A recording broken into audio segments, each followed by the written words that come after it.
Hello friends, good morning. কেমন আছো তোমরা সবাই? আশা করছি সবাই খুব ভালো আছো, সুস্থ আছো। আমিও খুব ভালো আছি। চলে এসেছি নতুন আর একটা ভিডিও নিয়ে। এক্সারসাইজ রেগুলার করা হচ্ছে না, চেষ্টা করছি করার, বাট ওই যে বাড়ির প্রচুর কাজকর্ম থাকে, সমস্ত কিছু করার পর এনার্জি বাঁচে না। বাট যখনই সময় পাই, কাজ কম থাকে, তখন করার চেষ্টা করি। আজকে কিছু এক্সারসাইজ করব। অ্যাকচুয়ালি এক্সারসাইজগুলো হচ্ছে বলি তোমাদেরকে, এই যেরকম ডে 1-এ করি চেস্ট প্রেস, চেস্টের এক্সারসাইজ থাকে বিভিন্ন প্রকার। তো ডাম্বল নিয়ে অনেক থাকে এক্সারসাইজ। চেস্ট প্রেস এক্সারসাইজ আমি তোমাদের সাথে শেয়ার করেছিলাম, ডাম্বল নিয়ে করেছিলাম। ডাম্বল ছাড়াও রেজিস্ট্যান্স ব্যান্ড দিয়েও কিন্তু অনেক এক্সারসাইজ করা যায়, ডাম্বল ছাড়াও করা যেতে পারে। তারও একটা প্রসেস আছে। আজকে ভাবলাম যে সেটাই তোমাদের সাথে শেয়ার করি। আমার কাছে এরকম রেজিস্ট্যান্স ব্যান্ড কেনা রয়েছে, এগুলো আমি কিনেছিলাম, ঠিক আছে। এই যে দুটো ব্যান্ড দেখতে পাচ্ছ, 3টে 4টে, টোটাল 4খানা এরকম রেজিস্ট্যান্স ব্যান্ড দিয়েছে। এই দেখে স্ট্রেচেবল, এটা কিন্তু বাড়ছে, ঠিক আছে। দুটো, এটা একটা হচ্ছে 3টে, হ্যাঁ 3টে কালার হলো, 4টে 5টা, মানে ব্লু, হলুদ, রেড, গ্রিন আর ব্ল্যাক, এই 4টে কালার দিয়েছে। তো আমি অ্যাকচুয়ালি যেহেতু জিম যাচ্ছি না, যতটুকুনি জিমে শিখেছি ততটুকুনি করছি। আর প্লাস একটুখানি অন্যরকম ট্রাই করছি। বিভিন্ন রকম ওয়ার্কআউট যারা করে আর কি, তাদের ভিডিওগুলো আমার কাছে সেভ করা থাকে, ইনস্টাগ্রাম থেকে ফলো করা আছে। তো আমি কিছু এরকম ভিডিও দেখছিলাম যেখানে চেস্ট প্রেস করছে, বা আদার্স অনেক এক্সারসাইজ রয়েছে যেগুলো ডাম্বল নিয়ে আমি করি, সেগুলো এই রেজিস্ট্যান্স ব্যান্ড নিয়ে করছে। তো ভাবলাম যে চলো আজকে করে দেখা যাক রেজিস্ট্যান্স ব্যান্ড দিয়ে কেমন করে হচ্ছে এক্সারসাইজগুলো। ডাম্বল নিয়ে যেমন হয় প্রপার তেমন কি হচ্ছে, তো এটাকে আমি প্রিপেয়ার করি। এখানে লক সিস্টেম আছে, ঠিক আছে। এর মধ্যে এই যে হ্যান্ডেলটা দেখতে পাচ্ছ, এর মধ্যে এটাকে লাগাতে হবে। তো এখানে একটা ক্লিপ মতন দেওয়া রয়েছে, ক্লিপটার মধ্যে এটাকে ঢুকিয়ে দিতে হবে। ঘেমে চান হয়ে গিয়েছি পুরো, কারণ এর আগে অনেক এক্সারসাইজ আমি করছিলাম। যেহেতু এক্সারসাইজ করছিলাম, ফ্যানটাও কমিয়ে রাখা রয়েছে, তো ভীষণ গরম লাগছে, ভীষণভাবে গরম লাগছে। যা সব ভুলভাল পরিয়ে ফেললাম। সো যাই হোক, অত খুব ভালো করে ভিডিওগুলো হয় না যদিও, তবুও চেষ্টা করি ভালো করে করার। আর এক্সারসাইজগুলো শুধু ভিডিও করার জন্য যে আমি করছি তা কিন্তু নয়, যখনই করি আমি এক্সারসাইজটা ভালো করেই করার চেষ্টা করি। তো এখানে দেখো রেজিস্ট্যান্স ব্যান্ড একটা দিলে একটু নরম হবে, সফট থাকবে, মানে টানতে সুবিধা হবে। যদি দুটো দিয়েছি তাহলে একটু টাইট হবে।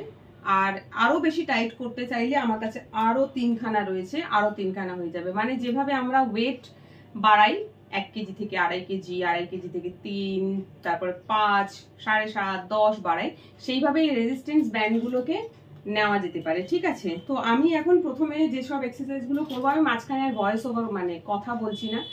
এক্সারসাইজের মাঝে কথা বলতে গেলে না এক্সারসাইজটাই ঠিক করে হয় না। আর আমি এখন পুরো ঘেমে গেছি, প্রচন্ডভাবে টায়ার্ড।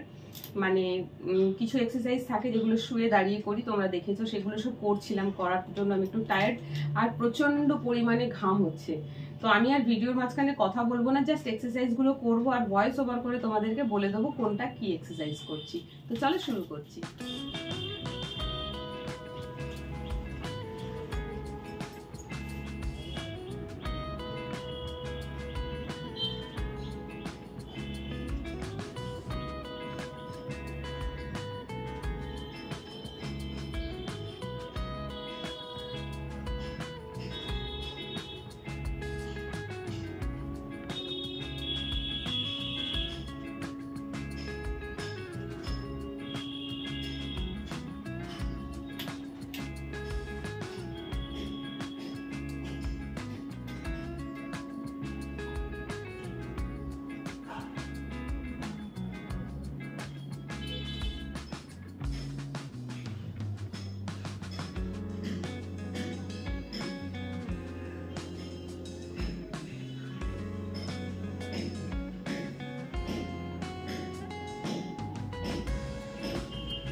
ফাইনালি শেষ হলো।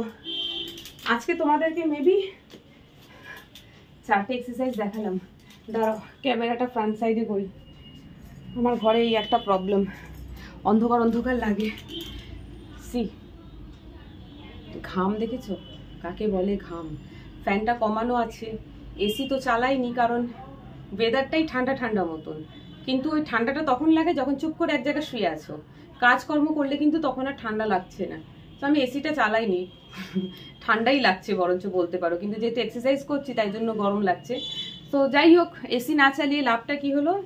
এসি না চালিয়ে লাভটা হলো যে তোমরা সোয়েটিং ব্লগ দেখতে পেলে। আমি একটু ঘেমে গেছি, দেখতে পাচ্ছি, একটু না প্রচন্ড পরিমাণে ঘেমেছি। ইভেন এই যে জল এরকম করে ছড়ানো যাচ্ছে ঘামে। সো যাই হোক, রেজিস্ট্যান্স ব্যান্ড দিয়ে আজকে তোমাদেরকে এক্সারসাইজে দেখালাম। এতে না অনেক কিছু দিয়েছে, অনেক কিছু দিয়েছে। ডাম্বলের এক্সারসাইজগুলো না সবই রেজিস্ট্যান্স ব্যান্ড দিয়ে করা যায়। তো সব তো জানি না, কিভাবে কিভাবে প্রসেস করতে হবে সব জানি না। ওই যে দেখতে পাচ্ছ ক্যামেরা না সরি, ওখানে ভিডিও ওপেন করা রয়েছে। আমি ইনস্টাগ্রামে একজন এজেড মহিলা আছেন যিনি ওয়ার্কআউট সম্বন্ধিত ভিডিওই করেন। উনি ওখানে করে দেখাচ্ছিলেন যে ডাম্বল ছাড়া এই রেজিস্ট্যান্স ব্যান্ড দিয়ে কি কি এক্সারসাইজ করা যায়। উনি কয়েকটা করে দেখিয়েছেন। এরকম আরো অনেক ভিডিও আছে যেগুলো এই রেজিস্ট্যান্স ব্যান্ড দিয়ে করা যায়, মানে ডাম্বলের পরিবর্তে সেম এক্সারসাইজগুলো ডাম্বল ছাড়া রেজিস্ট্যান্স ব্যান্ড দিয়ে করতে পারবে। আজকে আমি তোমাদের সাথে কয়েকটা এক্সারসাইজ শেয়ার করলাম, আমিও করলাম, তোমাদের সাথেও শেয়ার করলাম। ভবিষ্যতে আরো অনেক এক্সারসাইজ আছে যেগুলো আমি এই রেজিস্ট্যান্স ব্যান্ড দিয়ে করার চেষ্টা করব, বাট তার আগে আমাকে একটু নিজে ভিডিও দেখতে হবে, দেখে শিখতে হবে।